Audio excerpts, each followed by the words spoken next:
সারতন্ত্র কথা বিচিত্রক অসীম 24/4/2026। একটা উদ্দেশ্যের সূত্রতায় অলঙ্কারের সগাই অলঙ্কৃত হয়। আয়োজনের উপসর্গগুলো একটা নির্দিষ্টতার উপলক্ষ।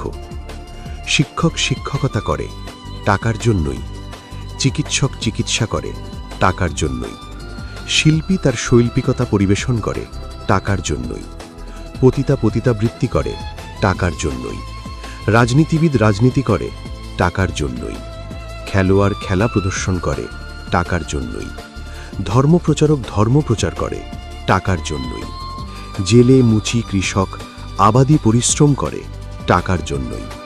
সন্ত্রাসীর সন্ত্রাসীপনা থাকে না যদি সে টাকা পেয়ে যায়। প্রয়োজনের চাহিদা যখন অভাবের সংকটমুখী হয় না, তখন স্বস্তির শান্তি সুখের প্রসন্নতা বুলিয়ে যায়। প্রকৃতিপক্ষে প্রাকৃতিক ক্ষেত্রে নারী পুরুষের কোনো বৈষম্যতা নেই। জলপানে তৃষ্ণা মিটে গেলে তৎক্ষণাৎ কেউ আর জল চায় না। খাদ্যে যখন ক্ষুধার্তের পেট ভরে যায়, তখন খাদ্যের প্রতি কোনো আকর্ষণ মনোযোগ থাকে না। নারী পুরুষের সঙ্গম শেষে এমনি অনীহা চলে আসে। মন লতিয়ে ওঠে অন্য পরিচ্ছেদে, ভূষণ আর শৌখিনতায় মনোরোদ্দুর পড়ে। সমস্ত জীবনের সংগ্রাম কেবল বেঁচে থাকার লড়াই, যা পত্রপাথেয় উপার্জন, যা সূত্র সারের অব্যয়, পরিক্রমা।